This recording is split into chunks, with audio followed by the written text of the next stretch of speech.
Party ने अति पिछड़ों को, मगर बहन जी ने इतना बड़ा एहसान किया प्रजापति समाज पर, ये लोकसभा का टिकट देकर।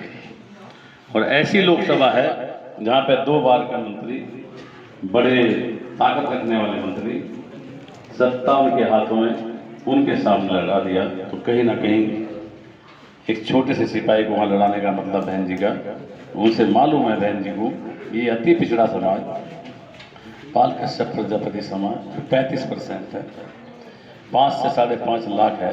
अगर यही जुड़ जाए तो इन्हें कोई हराने वाला नहीं, क्योंकि 4 लाख एससी हैं। मगर सोच के तो ये आया था कि आज एससी और प्रजापति 5 लाख हुए हैं, मगर जैसे जैसे इनको जुड़ता देखा, इकट्ठा होते देखा, तो आज कोई भी समाज नहीं बचा जो बहन जी के बीएसपी और बहन जी के हाथ मजबूत करने के लिए खड़ा ना हो और मेरी ताकत बढ़ाने के लिए। कोई सा भी एक समाज,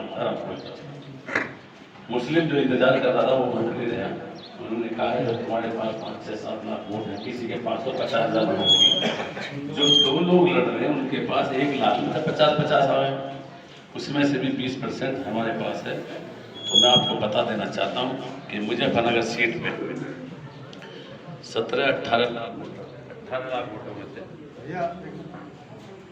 उनके पास वे वोट होती थी जिन पे वो राज करता था, वे हमारी वोट होती थी।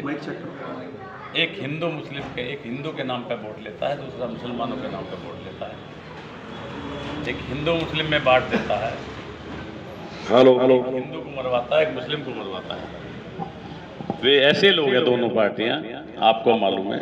मगर आपने देखोगा बहन जी की सरकार में कभी दंगा नहीं हुआ, कोई बताए किसी के साथ अन्याय नहीं हुआ। अधिकारी टाइम से आधा घंटा पहले मिला और बात सुनने का, आपका काम करने का उसने काम किया। तो मेरे भाइयों जब ऐसी बहन जी हैं, तो अगर आप हाथ मजबूत करा दोगे तो ऐसी सरकार से मिल जाएगा जो लगातार से 10 साल में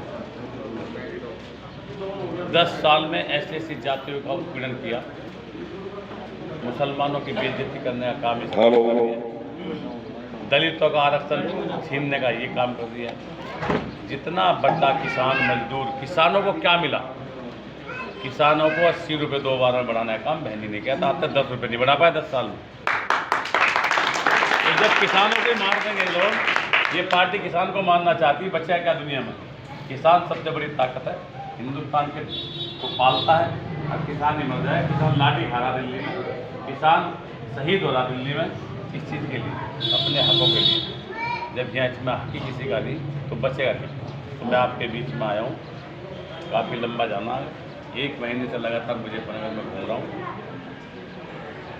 और जो सत्ताधारी चुनाव लड़ रहे थे वो बताते थे कि प्रजापति आज चला जाएगा, कल चला जाएगा। तो मैं गया थोड़ी, 1 महीना हो गया, चिन्ह मेरे हाथ में। अब तो आपकी ताकत है कि उस चिन्ह को कितना भारी, वैसे भारी चिन्ह है, उसे और ताकतवर आप बनाओगे।